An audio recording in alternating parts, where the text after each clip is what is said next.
Hello, my name is Emily Chris, and I'm here with Ken Cooper from Heartbeat. We're doing an interview today to find out a little bit more about the organization in our hometown.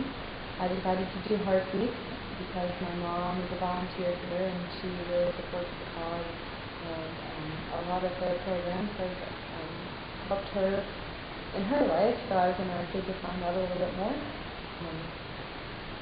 Ken, I first wanted to ask you,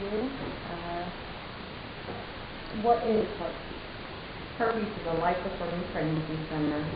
We don't refer for abortion or birth control, but we open up options for women that are in crisis pregnancies or if they parenting skills.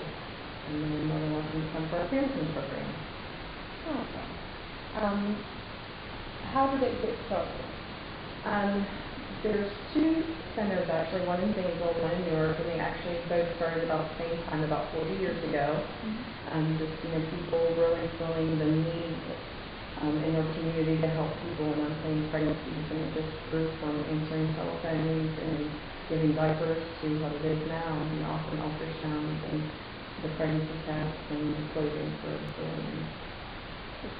Is it a nonprofit organization? Yes, it is a nonprofit organization and we survive on donations. Okay. So, what exactly do you do for this organization? I'm the client service manager. I manage all the volunteers that come in. I interview them and help with the training that is involved with the volunteers. And just make everyday decisions that is in the managing. So do you like your job? I love my job. How did you get involved? I actually heard a advertisement on the radio, and I did not have any idea that the Zanesville one existed, so I started volunteering in Newark, and loved it from the beginning, and was hoping I would be able to work for them one day, and here we are. Awesome. So how is Heartbeat structured, and who makes up Heartbeat? Mainly, Heartbeat is made up of volunteers. We have a few paid positions, but mainly volunteers is what keeps us going. We really need people who are committed and willing to help other people. All right. So who can volunteer? We have a process. We have people fill out an application, and they can get that online, or they can call us and we can get them one. And we have to do an interview process and just go over with them, what all is involved in being a volunteer. And most of the time, they are willing to make the time to do so. But sometimes they realize that it's not a fit for them. But most of the people that go through our training realize it is a fit for them, and they want to help out. But anybody who wants to help somebody else and share their experiences with other people. Yeah. What programs do you have here for the public? We have a parenting program that goes from learning about prenatal care and what's going on with their body as they're pregnant, to toddlers, to infant care, teenagers. There's just a variety of lessons that they can go through, like money management. It involves that. I might do that. Yeah. Involves every facet of life. I have teenagers, and these videos have helped me to better my parenting skills. So. Can people access these videos out? Can they? I don't know. Take them outside the center? No. Usually, when they go through our program, they meet with a client consultant, and that relationship with that client consultant is really important. They form a relationship and a bond, and through that, they're able to really help that person to make better choices in their life, and to go through, we go over the life balance wheel with them, and to see what areas that they need help on, and then we're able to lead them in that way, and so they watch the videos with us. Cool. So what are some of the reactions you're getting at Heartbeat? Positive. So many people say that we need this in our area, and even the people that are coming in, they just love that there's something there to help them. Not to give them a handout, but to give them a hand up in this life. And how do you go about treating the young teenage moms that come in here? So many people, it's a huge issue in society, and so many people look down on them and treat them negatively. And having a baby is supposed to be a special thing. So how do you treat the young girls? You just give them love and support, and show them that they're toast.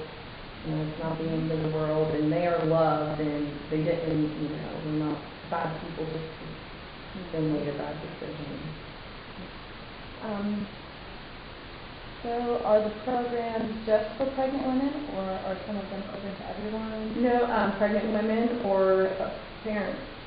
Okay. Yeah, kids. And we do have a Dream Keeper program too that that we encourage, like if a teenager comes in and they're not pregnant, or someone who's not married comes in and they end up not being pregnant, we offer them our Dream Keepers program and showing them that they can make better choices, showing them if you were afraid because you thought you were going to be pregnant, what can we do so that doesn't happen again, and to respect yourself. And so do you have things for the fellows then too? yes, we have male volunteers, and they meet with the clients as well, and really help them in a way that maybe if a woman was to meet with a male client, we don't encourage that.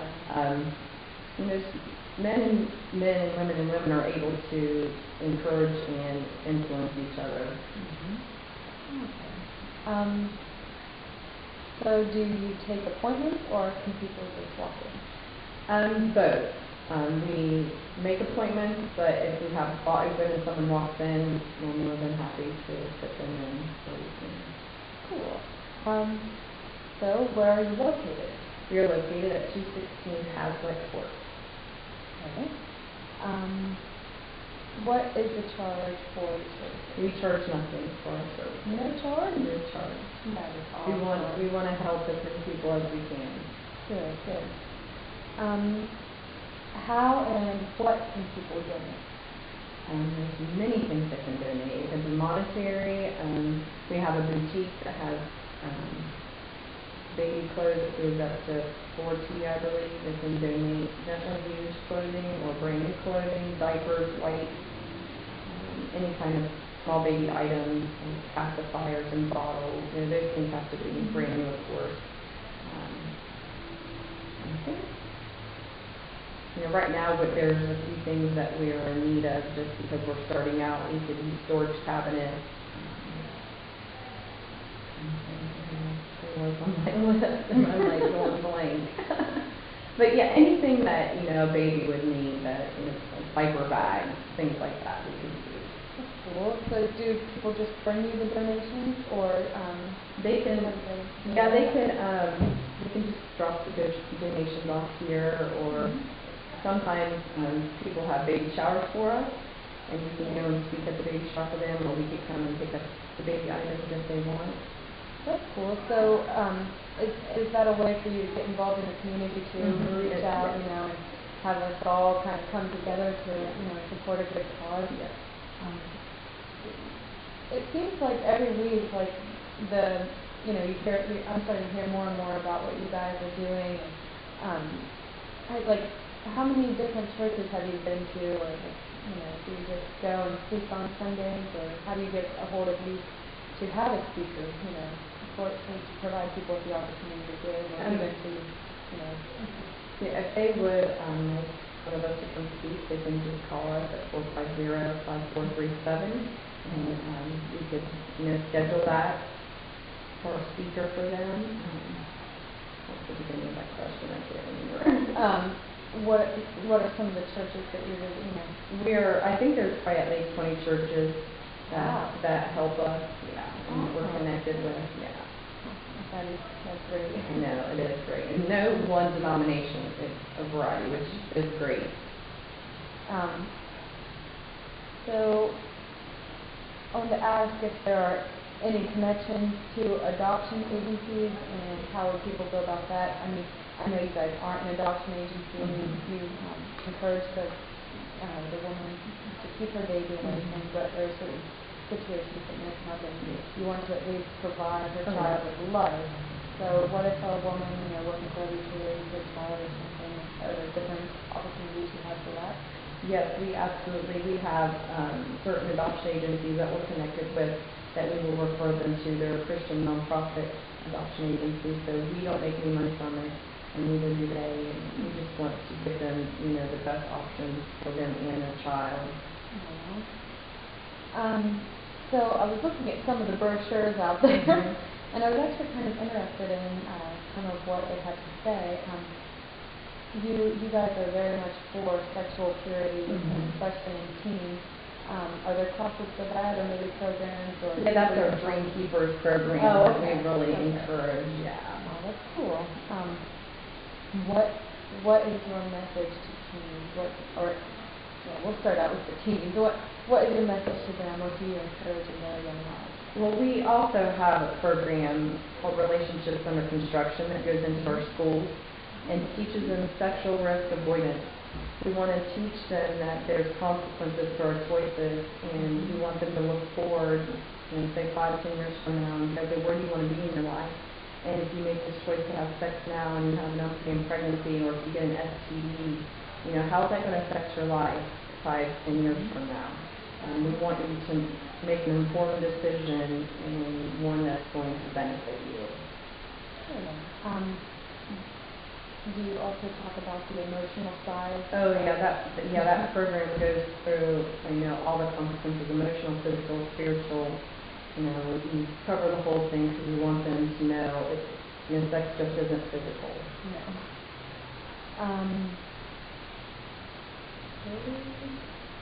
Let's see.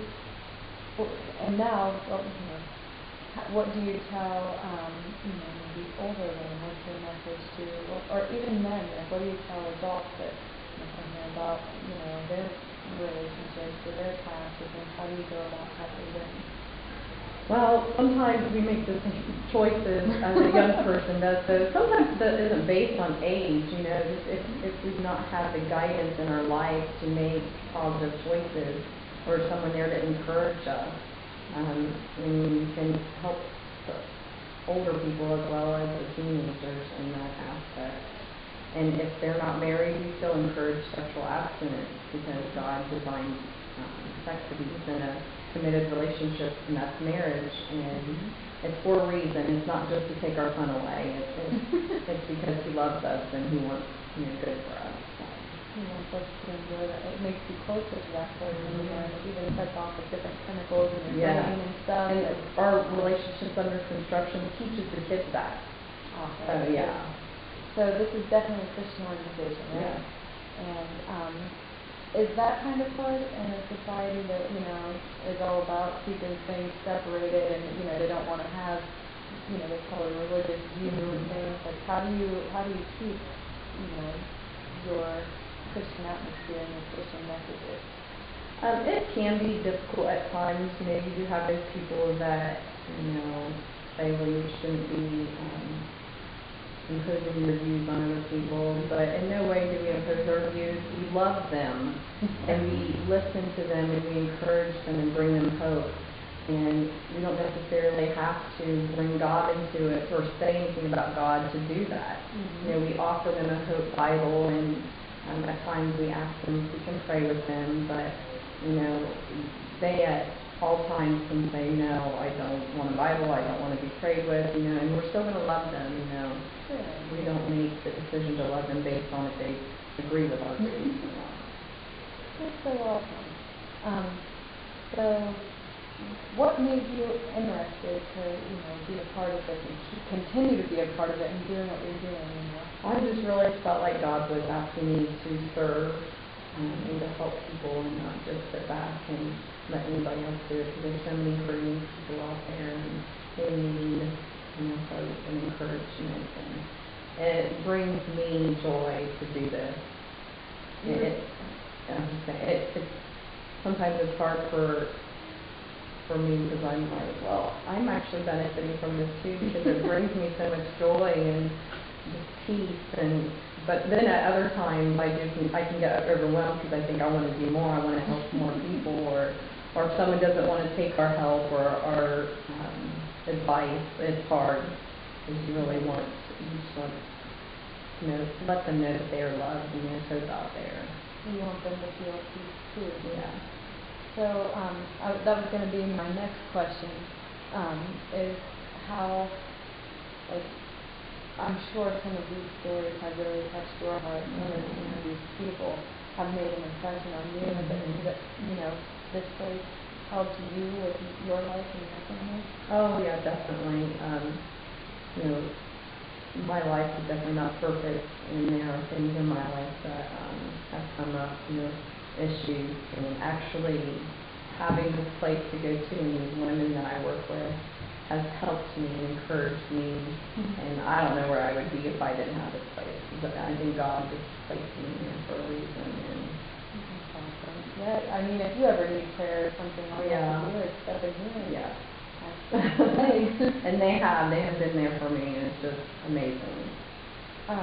So, let's see, there's different ways to contact this place, and we talked about that. You gave the phone number. Would you mind saying the website? Maybe? Yes, I can restate the phone number too. It's 740-450-5437, and the website is pregnancyzanesville.com. That's cool. You also have a Facebook page, right? Yes. And I don't know if I know what that is. If you just look up Heartbeat on Facebook, I'm sure it'll come up and you can click on it. Yeah, I think that is. I think I liked it on Facebook and I just typed in Heartbeat. So, do you see, incorporating any more social media into that? Do you see Heartbeats on Instagram or Twitter or something like that? Anything is possible. Anything that we can do to reach out to the community, we're willing to do. Definitely. So what are some of the fundraisers that you do and the different donations? We have 3 major fundraisers every year. Our first one is our Bottles for Life. I've seen those bottles around my house, my mom. Yeah. Yeah, we pass out bottles predominantly to churches, but anybody else can do it. And we actually had a church Rushing Wiz did it for us, and they even called Wiz and had Wiz come out and interview us and give us that attention, and they brought in $3,000 for us just in the baby bottle. So wow. that's just one church. That's a huge, fundraiser for us. And then we also have our Walk for Youth, which is in October. We just had that this past Saturday, and it funds our program Relationships Under Construction that goes into the schools. We train instructors, and the instructors that go into school get paid because we want them to be trained and know what they're talking about and give them great information. And then we also have a banquet that we hold in November. And this year in Zanesville, we're going to have one November 5th through 6th here in Zanesville at Golden Flames Church. And then we have one in New York on the 7th and 8th. And we ask people to come and hear a little bit about what Heartbeats is about, what we've done in the past year. And then we ask people prayerfully to consider giving to us. So it's, generally free, just come to hear about it, but if, you encourage donations and you can make some profit that way in order to help us. That's really cool. And if they don't feel that they can, if they can give $5 a month, no donation is too small. Whatever you can do to help, we appreciate it. And if you don't feel like you can give at that time, then we ask that you would pray for us, or if you could donate your time at any point, we've had a lot of people that have donated their time to make this building possible. Yeah, it looks like you've done a lot of hard work. Yes, this whole, it's about 3,000 square feet is just one big room. So we had one of our churches, North Parish Church of Christ, they needed the paint and the labor to do it. So, it's been wonderful. We've had a lot of people in this community really step up and make this happen. All right, well, if anyone's interested in coming to the banquet or doing baby bottles, anyone can do it, right? Yes. All right, good to know. And thank you so much for this interview, and have a good day. Thank you. It's a little short, but